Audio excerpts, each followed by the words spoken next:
Hello and welcome to another episode of Work 2.0, the podcast. I'm your host, Rachel Wells, and this is where we talk all things AI, money, leadership, and the future of work.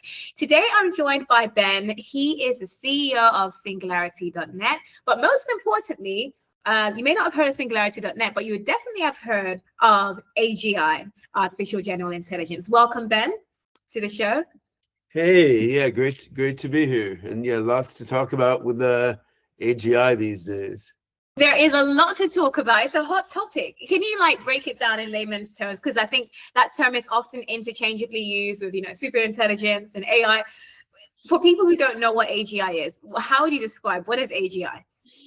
Yeah, so there's a whole mathematical theory of AGI going back decades, but conceptually, what the math theory of AGI comes down to is AI systems that can take big leaps of creative imagination and generalization beyond what they were trained on and beyond what they were programmed for. And that ability to wildly generalize beyond history, I mean, that's what has allowed human culture and science to keep developing on from the Stone Age.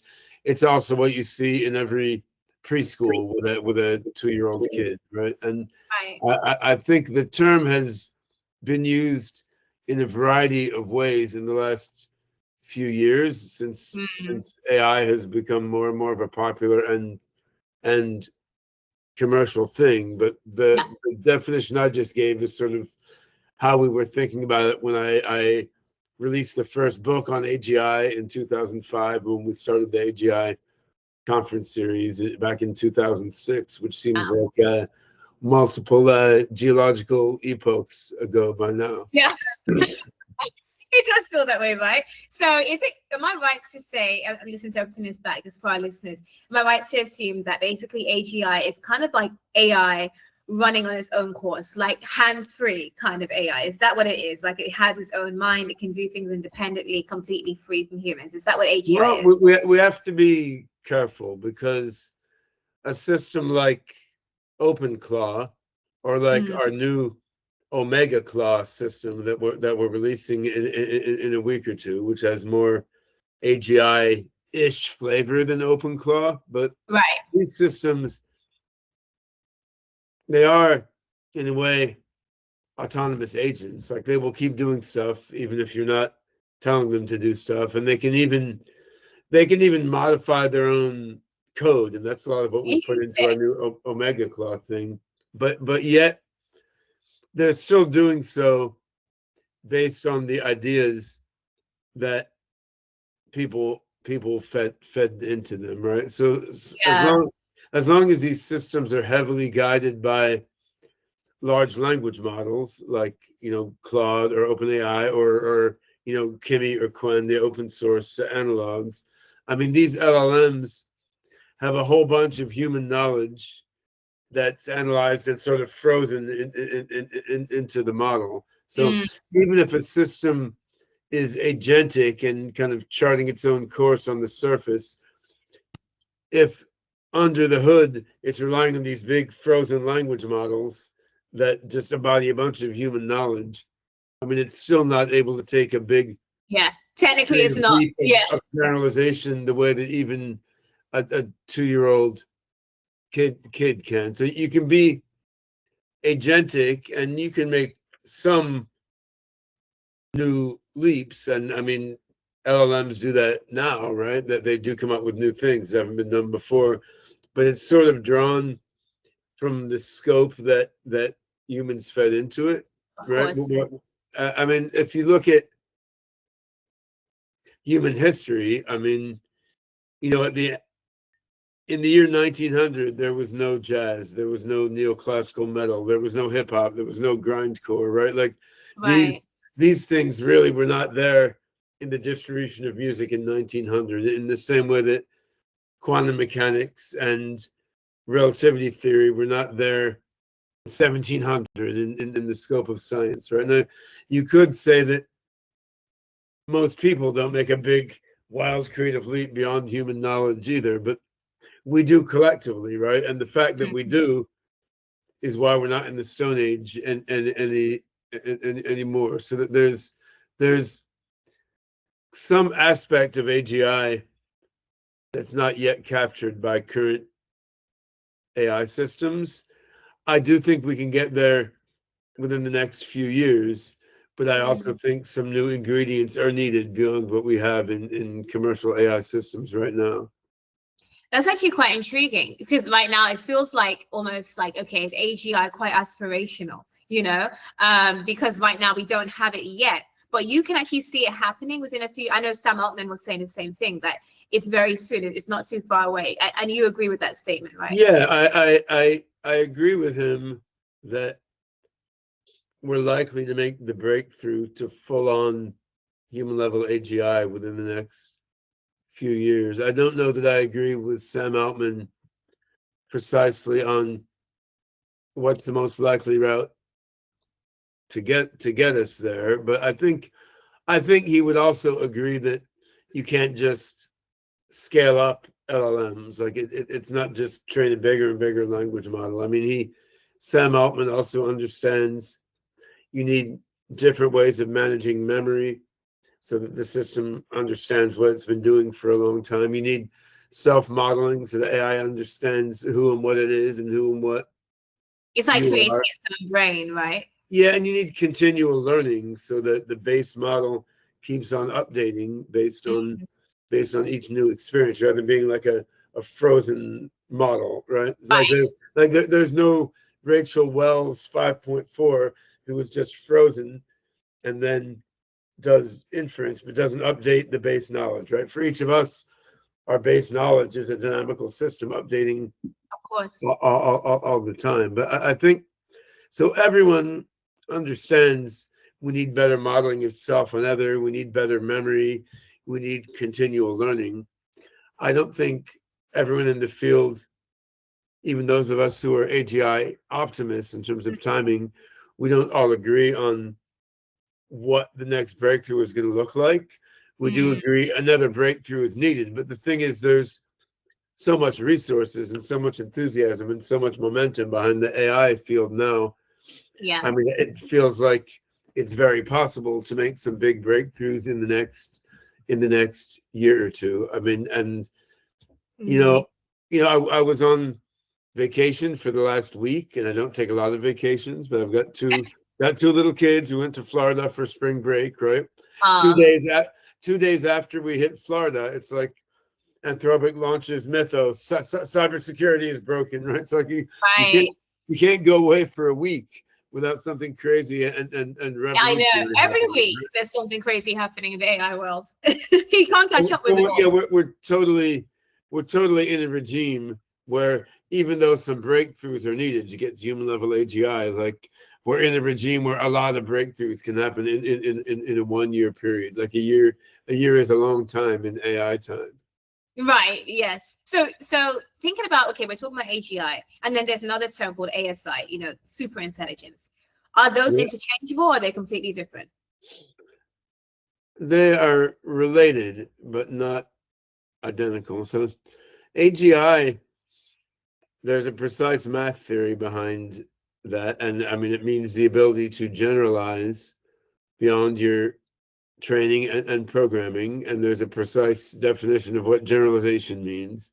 Superintelligence more so just means an AGI that has way more general intelligence than people do, right? Oh, so smarter than humans. I mean, but the tricky thing there is, I mean, like a pocket calculator is super intelligent at doing long division, right? And so in some ways, LLMs or AlphaZero, let's say, or some of Singularity Net's AI systems are much more intelligent than people at many things right now, but there's other things they're not as smart as people at, right? So I mean, if you have a system that's way more intelligent than people across the board, we would call that a super intelligence, right? And I think it's pretty clear to me and a number of others in the field now that once we get to a human level AGI, it's not going to be very long after that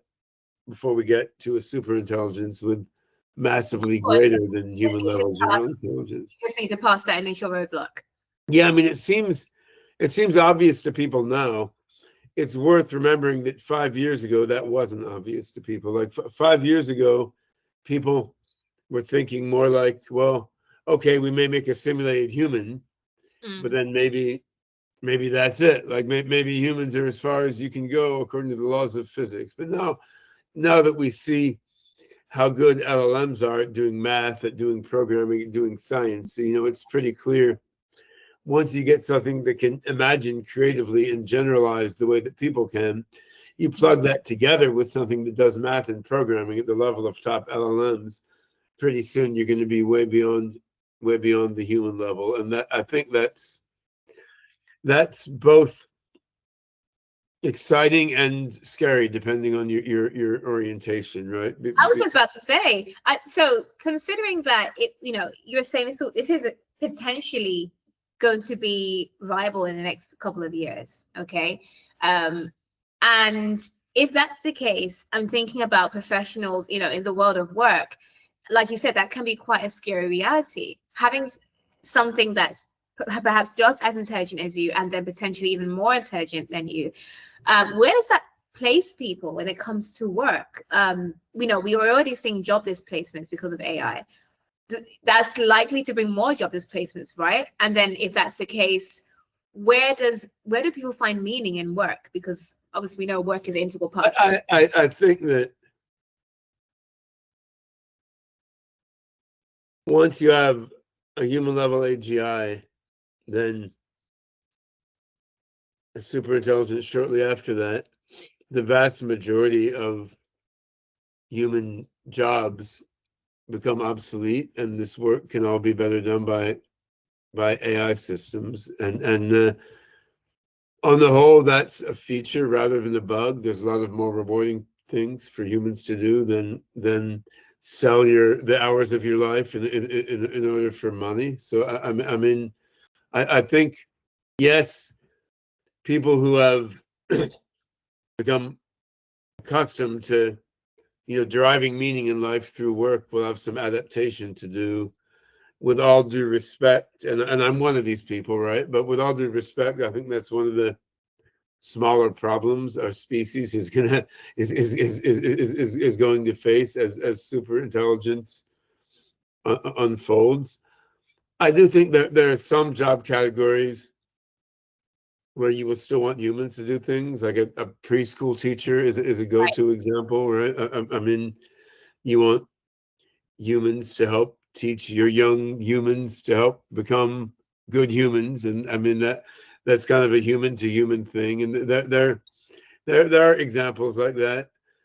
Whether the things people will still do for money after AGI has upended the money economy isn't clear, but there's still work roles for people. But I mean, I think the bigger issues are different than that. I mean, the first big issue is the superintelligence compassionately disposed toward people or not? If it's not, it could treat us like we treat ants or chimpanzees, right? If it's compassionately disposed toward people, then it can create an era of untold abundance for the human species, and offer opportunities to humans for uplift beyond classical human form. The next question is, even if the superintelligence is compassionately and beneficially disposed toward human beings, what happens during the transitional period from here to early stage human level AGI to advanced AGI to superintelligence? Suppose that takes a few years to unfold. What happens then? In the developed world, I presume we'll have some sort of universal basic income or something with that flavor. Who gives UBI in the Central African Republic, right? I mean, there's not money for it, right? So, and the appetite for the developed world for foreign aid is decreasing, not increasing. So if the answer is that the developing world goes back to subsistence farming, while the developed world lives on universal basic income and enjoys the benefits of the robot factories, I mean, this would seem to be a recipe for a very unstable geopolitical situation during the transitional period, right? And these to me are more profound worries than whether the small percent of middle class professionals in the developed world have some existential angst as their jobs are are gradually obsoleted. So, I mean, there's a lot of tricky transitional problems, even if the end game is quasi utopic. And I think how we roll out the AGI may matter, which is part of why I'm so interested in having AGI rolled out in a participatory, broad-based way, where people all around the planet are helping to build it, helping to roll it out, and then helping figure out how they can derive benefit from it within their local economies around the world, right? And this turns out to tie in to the technical aspects of AGI also, because if AGI is developed in a way that can only be trained on a bunch of hyperscaler server farms that exist in US and China, that's one thing. If AGI is rolled out in a way where the learning can happen in a decentralized way on smaller server farms or phones or home computers around the world, right? Then the avenue for broad participation in the development and deployment of AGI is much much greater, right? And that gets to the work we're doing in Singularity Net, like try to develop that breakthrough from here to human level AGI in a way that supports learning on heterogeneous compute architecture all around the world, and try to roll out on everyone's machines with participatory governance and guidance of the AGI system as it develops, right? And that's I think that story isn't yet told, right? Like, will the breakthrough happen in proprietary code on some hyperscaler server farm, or will the breakthrough happen in a more democratic, decentralized, and participatory way? That's interesting. And going back to you mentioned something about the Central African Republic. What were you saying about that? Can you just explain what you meant in further detail? Yeah, so I've never been to CAR, but I've spent a lot of time in Ethiopia. I started an AI development office there in 2013. My daughter's husband is Ethiopian. We have family there, right? So like I understand the situation there pretty well. And I mean, it's 90% subsistence farming. That there's not enough money around in government or in local industry to provide universal basic income, right? So I mean, if all the middle class jobs are automated, then what happens, right? I mean, people go back to subsistence farming. Okay, they can eat, but they can't pay their phone bill. They can't get penicillin if they get sick, right? So that I mean, then it would seem like in the U.S., China, Western Europe, there will be political upheaval, but in the end, I don't believe the U.S. voters are stupid enough to vote not to get free money if they have no jobs and there's money around, right? But in Ethiopia, even if the local people vote to get free money, there's not enough money around to give everyone a basic income, right? So and there's a lot of the world in this position. So then what happens in the global south if AI takes all the middle class jobs, right? I mean, what could happen is the folks owning the AGI and the robot factories decide to make UBI global, but it's not clear that that's how geopolitics is unfolding at this moment, right? So there's a. But then I think also we have to think about, it's not just people don't just work for money, do they? They work for a sense of pride, fulfillment, satisfaction, and contribution to the economy, to industries. What would you say about? I mean, I've thought a lot about that personally, because I mean, for me, I mean, I get a lot of my own sense of meaning out of my grand quest of like trying to build AGI and save civilization, right? Like that. What if AGI replaced you? What would you do? Play music, hike in the woods, hang out with my kids and my wife. I don't know. I mean, it will be a loss, right? Like on a personal level, not having a big, hairy, audacious goal to animate my life every day. That's kind of sad, right? Like, I mean, I like the idea of playing a pivotal role in saving the world with AGI. It's a bit of an ego thing, but beyond that, like, it's an amazing thing to be engaged with. Like, once the AGI can do AI work better than me, I mean, then okay, you can do it just for fun, just like you can play chess just for fun, Yeah. even though chess programs are better. But you are losing a source of meaning in life. On a personal level, this is not my only meaning in life, right? Like I play music in a band with friends, even though I'm not the best musician on the planet. I play frisbee in the park with my kids, and they would rather I had more time than I do now because I'm spending 100 hours a week working on AGI, right? So I think we will have to shift to other ways of deriving meaning in life. And if you're an ultra workaholic who works 100 hours a week because you're hiding from your own psyche and from the fact that the rest of your life is shit, I mean, then you'll have a lot of adaptation to do. If you have other meaningful things in your life, you will shift to those things. I'm not saying it won't be an adaptation, and I'm not saying it's not a problem. I'm just saying that the small percent of the world's population that derives deep meaning from their work, adapting to get meaning in other ways, I don't feel like that's the hardest problem that we face. I mean, I it think is a thing. on the upside, I guess we could look at it in this way, like you were saying about spending time with you got 2 children, right? Spending time with your I have children. five children and one granddaughter, but 3 of my kids are grown up, so they Right. don't they're not as desperate for my time anymore. Right. So you got 2 at home at the moment. I think on Yeah. the upside, I guess, would be that there are a lot of people who are working 9 to 5 or working all hours, 100 hours a week, like you're saying, who wish that they could spend more time with their children. Some people want to homeschool. Well, yeah, I mean, the other upside is if we do ASI right, people don't have to get sick and die anymore. So you can be around when your kids grow up and where your great grandchildren grow up. I mean, there are many upsides here. Yeah. Yeah, for sure, for sure. I think there are different ways of looking at it. I feel like if this is going to happen in a couple of years, this is definitely going to be a huge revolution. Like AI, there's so much happening, but I feel like we haven't seen anything yet when it comes to layoffs, when it comes to how organizations pivot and adapt to this. Just in closing out, what would be your word of advice to people right now, professionals in the workforce, as well as leaders? How do they prepare for this new era? Is there anything they can do, like upskilling? Will that even be necessary? What can they do right now to prepare themselves so Well, that I they think get the easiest transition? there's 2 things I'd say.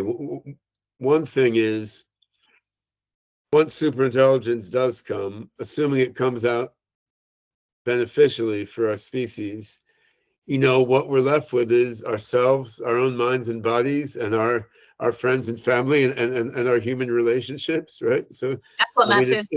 if you're happy with yourself in your own life and you have people you love who love you, like, that will still be there, and Yeah. that's probably the more important thing than upskilling yourself. On the other hand, in terms of career and of benefiting and profiting and finding meaning during the transitional period, there's 2 things I would say. The foundational understanding of how the world works is key, right? Like, everyone can prompt now, but if you don't understand what the hell is going on, you don't know what to prompt, right? And Right. I mean, knowing math is important, knowing what makes people tick is important, knowing science is important, right? I mean, fundamentally understanding things, that is an advantage humans have over AIs until they really are AGIs. And then, I mean, being able to pivot rapidly is very important, right? And it's going to become more and more important. Like, it's prompt engineering was the most important thing 2 years ago, but not now. It doesn't matter that much exactly how you write your prompt, right? So, I mean, what skills are important is going to be changing very, very rapidly. So I'd say having deep foundational understanding of the basics is important. Like, no, and being able to pivot on the specifics is important. But I mean, if anyone tells you learn this specific detailed skill, like learn plumbing, learn to be an electrician, right? I mean, you can't tell which specific skill is going to be is going to be obsoleted when, and we've been bad at telling that. I've been bad at telling that too, right? Like the fact that lawyers and graphic artists are obsolete before plumbers or electricians or research mathematicians. I mean, that wasn't obvious to anyone. So no one's Yeah. going to be able, no one's going to foresee the exact order in which different job categories are obsoleted. So I mean, having strong foundations and then being able to tap dance really fast as the specifics change. I mean, this is going to be the important thing during the transitional period. Yeah. And after the transition is done, I mean, it's just about, being comfortable with yourself and having strong human relationships, and that's going to be what's valuable. What I'm hearing from this is that relationship building, human skills, that communication, all that is vital, super important right now. Human skills are vital. As a math PhD, I would have to say my math skills are far from obsolete, even though LLMs can crunch math theorems. I guess I would say the ability to connect deep technical material to the human world is very highly valuable now, because LLMs are not as savvy at that as people are. Like an LLM can crunch a math proof better than me now, but it doesn't know which math proofs to do to solve which human problem, right? It doesn't know which things are meaningful to do in which setting. So I mean, if you can bridge a human understanding with some deep technical knowledge, again, that will remain highly valuable until superintelligence comes. I mean, Right. at which point the superintelligence will do that better than we can. Right. Well, thank you so much, Ben, for lending your time. I know that you're deep in work a lot of the time, and so I appreciate you stepping aside from your research to share your thoughts with us and with the Work 2.0 audience. And for those of you who are interested or a little bit worried about the future of work, AI, how your role gets affected, feel free to leave your comments or questions, and I will pass them on to Ben as I receive them. And don't forget to tune in to Work 2.0, the podcast, for next week's episode. And if you enjoyed this episode, share this with your coworkers. Feel free to follow us on Spotify, Apple Podcasts, and also comment and leave us a good rating. All right. I'll see you next week on Work 2.0, the podcast.